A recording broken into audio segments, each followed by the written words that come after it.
One of the main reasons of getting a dashcam is to prove an accident was not your fault. There are many cases where a careless driver blames a safe driver for an accident, and this is the perfect way to protect yourself against this type of fraud. As well as careless drivers, cases of fraudulent crash for cash incidents have also been on the rise. But if you can't prove an accident wasn't your fault and there were no witnesses, then often insurance companies will settle claims 50-50.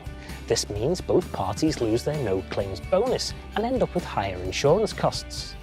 Also, if you have a dashcam, then you can take advantage of a discount on insurance premiums of up to 30%, which in some cases can easily pay for the cost of the camera itself.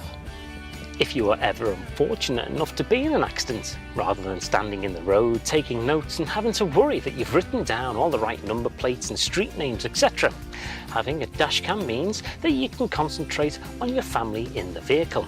Make sure they're okay.